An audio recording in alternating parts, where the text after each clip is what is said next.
नमस्कार मित्रांनो, मी आहे श्रीकांत आणि एका नवीन चित्रपटाचा रिव्ह्यू घेऊन आलो आहे. ज्या चित्रपटाचं नाव आहे संगीत मानापमान. तर शुक्रवारी हा मूवी प्रदर्शित झालेला आहे थिएटर्समध्ये 10 जानेवारीला. आणि सुबोध भावे दिग्दर्शित हा चित्रपट असल्याने चित्रपटाकडून एक वेगळ्याच अपेक्षा तयार होतात प्रत्येक प्रेक्षकांच्या मनात. मराठीमधील एक खणखणीत नाणं आहे सुबोध भावे म्हणजे. आणि मी आधी बोललो त्याप्रमाणे काही कलाकार असे असतात ते ज्या चित्रपटाशी जोडलेले असतात कुठल्या ना कुठल्या प्रकारे, ते दिग्दर्शक म्हणा किंवा ॲज अ अभिनेता म्हणा, तर त्यांच्याशी निगडीत जे काही चित्रपट असतात ते बघायला नक्कीच मजा येते, आवडतं. त्या चित्रपटाकडून अपेक्षा बाळगायला हरकत नाही असं म्हणावं लागतं. तर सध्या बोलूयात या चित्रपटाबद्दल. संगीत मानापमान हा चित्रपट मी काल थिएटरमध्ये बघितला. 113 वर्ष जुनं असं एक नाटक होतं, म्युझिकल प्ले संगीत मानापमान, ज्या नाटकामध्ये बालगंधर्व यांनी स्वतः काम केलं होतं आणि कृष्णाजी प्रभाकर खाडीलकर यांचं हे नाटक होतं. तर याच नाटकावर आधारित हा चित्रपट घेऊन आले आहेत सुबोध भावे. तर जास्त विलंब न करता बोलूयात या चित्रपटाबद्दल. या चित्रपटाची कथा संग्रामपूर नावाच्या एका काल्पनिक राज्यात घडते. या राज्याचा जो उपसेनापती असतो त्याचं नाव असतं चंद्रविलास आणि ही भूमिका साकारली आहे सुमित राघवन यांनी. तर या चंद्रविलासला संग्रामपूरचा सेनापती व्हायची आकांक्षा असते, महत्वाकांक्षा असते. आणि सोबतच संग्रामपूर राज्याचे जे करंट जे सध्याचे सेनापती असतात त्यांना एक सुंदर अशी कन्या असते, सुंदर अशी मुलगी असते जिचं नाव असतं भामिनी. आणि या भामिनीसोबत चंद्रविलासला लग्न देखील करायचं असतं, तिच्या तो प्रेमात असतो. तर दुसरीकडे भामिनी जिची भूमिका साकारली आहे वैदेही परशुराम हिने, ती देखील सुमित राघवन सोबत लहानाची मोठी झालेली असते. त्यामुळे तिचा पण कुठे ना कुठे या चंद्रविलासमध्ये इंटरेस्ट असतो. पण इथेच कहाणीमध्ये एक ट्विस्ट येतो, तो म्हणजे या कथेचा नायक धैर्यवीर. तर या धैर्यवीरची भूमिका साकारली आहे आपल्या सुबोध भावे यांनी. तर मित्रांनो, नावाप्रमाणेच हे कॅरेक्टर जे आहे ते धैर्य आणि वीर या दोन्हींचा संगम असतं. तो धैर्यवान देखील असतो आणि तितकाच शूरवीर देखील असतो. तर मित्रांनो, हा जो धैर्यवीर असतो या राज्यातील, संग्रामपूर या राज्यातील एक साधा नागरिक असतो. त्याच्याकडे कुठलंही पद वगैरे नसतं राज्यातलं किंवा सैन्यातलं. पण एकदा असा काही प्रसंग घडतो ज्या प्रसंगात धैर्यवीर या राज्याचा सेनापती जो असतो म्हणजे भामिनीचे वडील जे असतात त्यांचे प्राण वाचवतो. आणि मग हे भामिनीचे जे वडील असतात, सेनापती जे असतात, ते धैर्यवीरच्या शौर्याने प्रेरित होतात आणि त्यांचा प्राणही त्यांनी वाचवलेला असतो. आणि या सगळ्यामुळे ते आपल्या मुलीचा म्हणजेच भामिनीचा विवाह धैर्यवीरशी लावून देण्याचा निर्णय घेतात. पण दुसरीकडे भामिनीला हे मान्य नसतं. लहानपणापासूनच खूप ऐशोआरामात वाढलेली यामिनी जेवढी सुंदर असते तेवढीच गर्विष्ठ देखील असते. आणि त्यामुळेच तिचा या गोष्टीला कुठे ना कुठे नकार असतो. आणि सोबत चंद्रविलासही असतोच तिच्या या आगीत तेल टाकायला. आणि मग ही कथा अशा प्रकारे पुढे सरकते. एकीकडे असतो धैर्यवीर जो खूप स्वाभिमानी असतो, शूरवीर असतो. आणि दुसरीकडे असतो चंद्रविलास जो सेनापती होण्याची त्याची इच्छा असते, आकांक्षा असते. आणि त्यासोबत असतो भामिनीवर देखील प्रेम करत असतो, तिच्यासोबत त्याची लग्न करण्याची आणि सेनापती होण्याची इच्छा असते. तर आणि भामिनी सुद्धा चंद्रविलासकडेच तिचं झुकतं माप असतं. पण या सगळ्यामध्ये कथा कशी पुढे सरकते, कशा प्रकारे भामिनी आणि धैर्यवीर तसेच धैर्यवीर आणि चंद्रविलास यांच्यातील जुगलबंदी घडते ती आपल्याला पाहायला मिळते. ही या कथेचा सार आहे मित्रांनो. आणि शौर्य आणि प्रेम या दोघांना संगीताच्या रूपाने आपल्या समोर प्रेझेंट केलं आहे संगीत मानापमान या चित्रपटामध्ये सुबोध भावे यांनी. आणि या चित्रपटामध्ये पुढे काय घडतं, कशा प्रकारे ही चित्रपटाची कथा पुढे सरकते, हे सगळं बघण्यासाठी तुम्हाला हा चित्रपट थिएटरमध्ये जाऊन बघावा लागेल मित्रांनो. तर अशी होती एकंदरीत या चित्रपटाची कथा, बेसिक प्लॉट. यामध्ये कुठेही मी असं काही रिव्हील नाही केलंय किंवा स्पॉयलर्स नाही दिलेत, कारण की एवढं तर तुम्हाला ट्रेलरमध्ये आणि टीझरमध्ये बघायला मिळालेलंच आहे की कथा काय असणार आहे. आणि खूप म्हणजे नावाजलेलं हे नाटक आहे, तर याची कथाही कुणापासून लपून राहिलेली नाहीये. त्यामुळेच मी इतकं डिटेलमध्ये सांगितलं कथेबद्दल.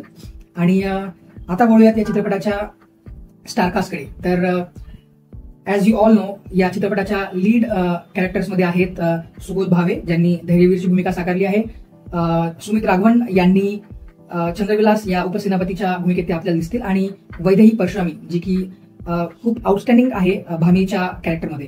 तर सुबोध भावे या चित्रपटाचे डिरेक्टर आहेतच, पण त्यांनी धैर्यवीरच्या या भूमिकेत आपली नक्कीच छाप सोडली आहे असं मी म्हणेल. सो नो डाऊट ते चांगले ऍक्टर देखील आहेतच. पण मित्रांनो, या चित्रपटाचं जे एक आकर्षण आहे त्यामध्ये वैदेही परशुरामचं नाव नक्कीच जोडलं जाईल. She is just outstanding in the role of Bhamini. स्वतः सुबोध भावे यांनी देखील एका इंटरव्ह्यूमध्ये सांगितलं होतं की हा चित्रपट भामिनी घेऊन जाणार आहे, ती भाव खाऊन जाणार आहे. आणि मित्रांनो, हा चित्रपट पाहिल्यावर तुम्हाला याची प्रचिती नक्कीच येईल. सौंदर्यासोबतच वैदेहीचा अभिनय देखील तुम्हाला तितकीच भुरळ घालेल, यात कसलीच शंका नाही मित्रांनो. आणि सुमित राघवन यांच्या अभिनयाबद्दल बोलायचं झालं तर त्यांचा अभिनय देखील उत्तम झालाय. पण आय गेस मित्रांनो, त्यांच्या ऐवजी एखादा अजून तरुण अभिनेता या भूमिकेत जर दिसला असता तर मजा आली असती. मला त्यांच्या अभिनयाबद्दल काही बोलायचं नाहीये. No doubt both Subodh Bhave and Sumit Raghavan are equally great in this particular in their respective characters. पण मित्रांनो काय ना, या ज्या व्यक्तिरेखा आहेत त्या मोस्टली 25-30 मॅक्स 35 या वयाच्या असतील असं मला वाटतं नाटकावरून. पण या दोघांचंही वय, सुबोध भावे आणि सुमित राघवन या दोघेही 50च्या जवळपासचे अभिनेते आहेत. तर त्यामुळे कुठे ना कुठे असं त्यांना बघून ते इम्प्रेशन येत नाही की एक सरदार जो असतो, सेनापती जो असतो, त्याची शरीरयष्टी कशी पिळदार किंवा आकर्षक असायला हवी, त्याचा तो औरा असायला हवा. पण त्या दोघांकडेही वाटून तसं वाटत नाही. एक वेळ सुबोध भावेचं जरी म्हणाला तरी त्यांचा जो औरा आहे मराठी चित्रपट सृष्टीमध्ये तो वेगळा आहे. त्यांना एक फॅन फॉलोईंग आहे चांगल्यापैकी. लोक त्यांना बघून चित्रपट बघायला येतात, जसं मी आधी म्हणालो. त्यामुळे त्यांच्याकडे एक वेळ बघून आपण त्यांचंही कॅरेक्टर एक वेळ आपण ऍक्सेप्ट करून घेऊ. पण सुमित राघवन या भूमिकेत सूट नाही झालाय असं माझं प्रामाणिक मत आहे. त्यांचा अभिनयाबद्दल नाही बोलत आहे, वयानुसार साजेशी भूमिका ही त्यांची नाहीये. आणि मित्रांनो, माझ्या या प्रामाणिक मतावर एक प्रश्नचिन्ह किंवा प्रतिप्रश्नही उपस्थित होतील की बॉलिवूडमध्ये किंवा साऊथ इंडस्ट्रीमध्ये खूप असे अभिनेते आहेत जे 50 किंवा 60 आहेत आणि ते 30, 35, 40 अशा वयोगटातील भूमिका साकारतात. पण जर तुम्हाला ते सांगायचं झालं, जर तुम्ही कंपॅरिझनच करत असाल, तर तुम्हाला सांगू इच्छितो की ते जरी या भूमिका करत असले, त्यांच्या वयाच्या खूप कमी व्यक्तिरेखा जरी ते साकार करत असले तरी ते तेवढी मेहनत घेतात. अभिनया व्यतिरिक्त देखील त्यांच्या डाएटवर, त्यांच्या आहारावर, त्यांच्या शरीरयष्टीवर त्यांनी तेवढी मेहनत घेतलेली असते. त्यामुळे त्यांना बघून असं वाटत नाही की ही भूमिका त्यांना शोभत नाही. तुम्ही कुठलेही अभिनेता बघा, अक्षय कुमार, शाहरुख खान, अजय देवगन, अक्षय कुमार, हे सगळे अभिनेते त्यांच्या 50शीत आहेत, ऑलमोस्ट ते 60 जवळ पोहोचले आहेत. पण मित्रांनो, ते त्यांच्या शरीरयष्टीवर देखील तेवढीच मेहनत घेतात जेणेकरून ते त्या वयोगटात ते जी व्यक्तिरेखा साकारणार आहेत त्या व्यक्तिरेखेमध्ये ते शोभतील, त्या व्यक्तिरेखेला साजेशी भूमिका ते करू शकतील. तर मित्रांनो, हे सगळं सांगायचं तात्पर्य हेच होतं की तुम्ही हव्या त्या भूमिका साकारा, नो प्रॉब्लेम. पण त्या व्यक्तिरेखा बघताना त्या कन्व्हिन्सिंग वाटायला हव्यात. प्रेक्षकांना त्या भूमिका, ती व्यक्तिरेखा कन्व्हिन्सिंग वाटायला हवी, एवढीच माझी विनंती आहे. एवढीच काळजी मराठी कलाकारांनी घ्यायला हवी असं माझं प्रामाणिक मत आहे. That's it. बाकी अभिनयाबाबतीत माझी कसलीच तक्रार नाहीये. असो, तर मित्रांनो, एका म्युझिकल प्लेवर हा मूवी बेस्ड आहे. सो याचं एक्झिक्युशन पण अगदी तशाच प्रकारे या मूवीमध्ये केलं गेलेलं आहे. चित्रपटात तुम्हाला भरपूर गाणी बघायला मिळणार आहेत आणि हाच या चित्रपटाचा एक USP देखील आहे. मित्रांनो, या चित्रपटातील गाणी खूप अप्रतिम आणि श्रवणीय झाली आहेत. तुम्हाला ती परत परत ऐकावीशी वाटतील अशी ती आहेत. अगदी कट्यार काळजात घुसली या चित्रपटातील गाण्यांची ही गाणी आठवण करून देतील. सो मित्रांनो, जर तुम्हाला कट्यार काळजात घुसली या चित्रपटातील गाणी आवडली असतील तर या चित्रपटातील गाणी देखील तुम्हाला नक्कीच आवडतील याची आम्हाला खात्री आहे. कारण मित्रांनो, या दोन्ही चित्रपटांना संगीत जे दिलं आहे ते आहेत शंकर एहसान लॉय, आणि सोबतच त्यांनी या चित्रपटात बरीच गाणी देखील गायली आहेत. शंकर महादेवन यांनी गायलेली सगळीच गाणी खूप सुरेख आहेत आणि त्यासोबत सोनू निगम यांनी गायलेलं चंद्रिका हे गाणं देखील मला खूप आवडलं. ते तुम्हाला तल्लीन करून जाईल आणि पुन्हा पुन्हा ऐकावं असं ते गाणं आहे मित्रांनो. आणि याशिवाय आर्या आंबेकर, राहुल देशपांडे, बेला शेंडे, अवधूत गुप्ते यासारख्या अनेक ताकदीच्या कलाकारांनी या सिनेमामध्ये, या चित्रपटामध्ये गायन केलं आहे, गाणी गायली आहेत. पण या सगळ्यामध्ये मला जर कोणती गाणी आवडली असतील, जास्त आवडली असतील, तर ती सांगायची झाली तर ती आहेत शंकर महादेवन, राहुल देशपांडे, महेश काळे यांनी गायलेलं वंदन हो हे गाणं, आणि त्याशिवाय सोनू निगम यांनी गायलेलं चंद्रिका हे गाणं देखील मला खूप आवडलंय. ते परत परत ऐकावं असं आहे, हे मी आधीच बोललोय. आणि मित्रांनो, नाही मी बोलत हे खूप एव्हरग्रीन अजरामर असं मराठी गाणं देखील या चित्रपटात पुन्हा रिक्रिएट केलं गेलं आहे आणि ते अजूनही तेवढंच सुंदर आणि श्रवणीय आहे मित्रांनो. आणि हे गाणं या चित्रपटात गायलं आहे प्रियंका बर्वे यांनी. सो मित्रांनो, एका म्युझिकल प्लेवर आधारित एका म्युझिकल चित्रपटातील गाण्याविषयी इतकं तर बोलणं भागच होतं मित्रांनो. दिस वॉज रिअली इम्पॉर्टंट आणि त्यामुळेच एवढ्या डिटेलमध्ये गाण्याविषयी आणि संगीताविषयी मी बोललो. So this is the USP of this movie.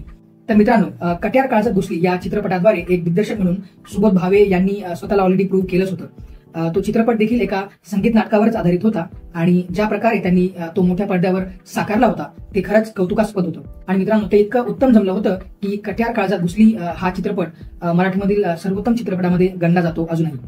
So मित्रांनो, कट्यार काळजात घुसली या चित्रपटानंतर, या चित्रपटाच्या यशानंतर सुबोध भावे यांनी तीच किमया पुन्हा एकदा घडवून आणली आहे. हा चित्रपट साकारताना मूळ नाटकातील संकल्पना किंवा कथेला कुठेही तडा जाणार नाही याची त्यांनी खूप खबरदारी बाळगली आहे. पण त्यासोबतच तो एक चित्रपट म्हणून देखील देखना व्हावा हा देखील त्यांनी प्रयत्न केला आहे, हे त्यांनी घडवून आणलं आहे. काही ठिकाणी तुम्हाला उणिवा भासतील, पण त्या उणिवा तुम्ही नक्कीच इग्नोर करू शकतात, इतक्या नगण्य आहेत. आणि मित्रांनो, यात त्यांना पुन्हा एकदा यश आलं आहे असं मला वाटतं. मराठीमध्ये अशा अनेक अजरामर कलाकृती आहेत ज्या आजच्या पिढीतील तुमच्या आमच्यासारख्या लोकांनी अजून अनुभवल्या नाहीयेत. खूप अशी नाटकं आहेत, खूप अशा कादंबऱ्या आहेत ज्या नक्कीच चित्रपटाद्वारे पाहण्यासारख्या होऊ शकतील. तर अशा प्रकारच्या अनेक कलाकृतींचे नेहमीच स्वागत केले जाईल असं मला वाटतं. सो सगळ्यांनी बघावा असा हा चित्रपट आहे मित्रांनो, आणि या चित्रपटाला यश मिळावं अशीच मी प्रार्थना करतो. आणि मित्रांनो, कोणताच चित्रपट हा परफेक्ट नसतो, कुठे ना कुठे काही त्यात उणिवा असतातच. सो या चित्रपटातील सिनेमॅटोग्राफी म्हणा किंवा रंगछटा म्हणा, या उणिवा तुम्ही नक्कीच इग्नोर करू शकता आणि हा चित्रपट मोठ्या पडद्यावर अनुभवायला नक्कीच प्राधान्य देऊ शकता असं माझं मत आहे. कट्यार काळजात घुसली किंवा फुलवंती सारख्या चित्रपटांसोबत त्यांच्या बजेटसोबत किंवा त्यांच्या सिनेमॅटोग्राफी सोबत या चित्रपटाची तुलना नक्कीच केला जाईल. पण परत एकदा सांगतो की या गोष्टी तुम्ही इग्नोर नक्कीच करू शकता, इतका हा चित्रपट नक्कीच चांगला आहे. सो मित्रांनो, अजून एक सांगावं असं वाटतं की अशा दर्जेदार मराठी चित्रपटामुळे मराठीची गोडी लागायला नक्कीच मदत होते. सो मला असं वाटतं की आपल्या कुटुंबातील प्रत्येक लहान मुलांना तुम्ही हा चित्रपट दाखवायला हवा. KGF किंवा पुष्पा सारखे चित्रपट बघण्याऐवजी असे चित्रपट बघितल्यामुळे मराठीची गोडी लागण्यास मदत नक्कीच होईल आणि ते मराठी चित्रपट मोठे झाल्यावर मराठी चित्रपट बघायला प्राधान्य देतील आणि मराठी भाषा जोपासण्यास नक्कीच मदत होईल. सो गाईज, सगळ्यांनी सोबत बघावा, सहपरिवार बघावा असा हा चित्रपट आहे आणि त्यामुळे सगळ्यांनी हा चित्रपट थिएटरमध्ये जाऊन बघावा असंच मी म्हणेल. या व्हिडिओमध्ये इथेच थांबतो. तुम्हाला हा चित्रपट कसा वाटला हे आवर्जून सांगा आणि चित्रपट जर बघितला असेल तर तुम्ही माझ्या मताशी सहमत आहात किंवा नाहीत हे सांगायला देखील विसरू नका. आणि सगळ्यात महत्त्वाचं, व्हिडिओजला लाईक आणि चॅनलला सबस्क्राईब करायला मात्र विसरू नका. भेटूयात पुढील व्हिडिओमध्ये. तोपर्यंत टाटा, बाय बाय, अलविदा.